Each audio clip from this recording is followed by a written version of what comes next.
안녕하세요. 사사건건 저작권의 정경석 변호사입니다.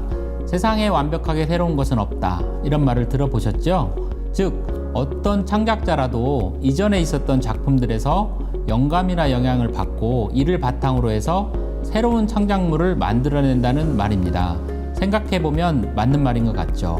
그런데 이전 창작물과 새로운 창작물 사이에 반드시 지켜야 할 룰이 분명히 존재하겠죠? 오늘은 이 부분에 대해서 말씀드리려고 합니다. 이전 창작물이 있는데 이를 바탕으로 새로운 창작물을 만든다. 대표적으로는 패러디가 있습니다.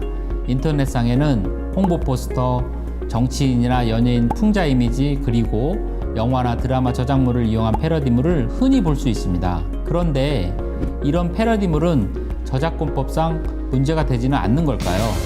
패러디란 사전적 의미로 특정 작품의 소재나 작가의 문체를 흉내내어 익살스럽게 표현하는 수법을 말하는데요. 어떤 사람들은 원 저작물에 단순히 변형을 가하기만 하면 패러디라고도 합니다.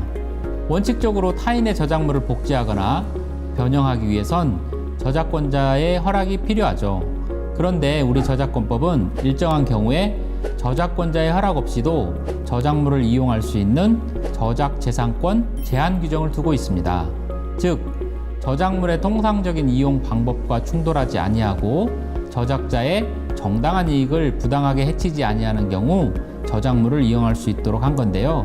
패러디 역시 이러한 저작재산권 제한 규정에서 허용하는 범위 내에 들 경우에 저작권자의 허락 없이 이용이 가능합니다.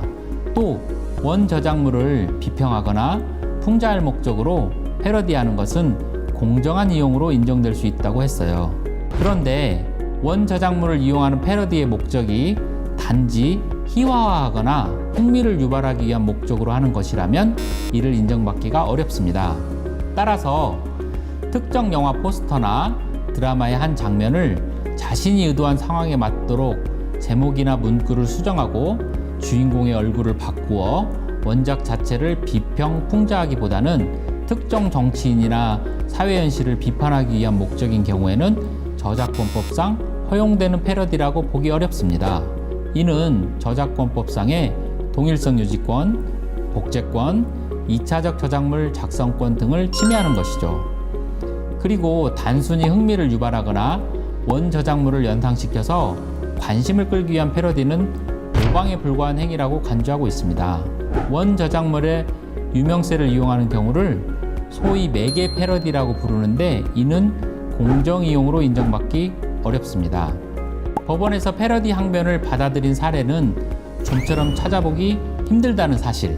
과거 음치 가수로 유명해진 한 가수가 서태지의 히트곡 컴백홈을 컴백꼼으로 바꿔 부르고 패러디라고 주장한 적이 있었는데요.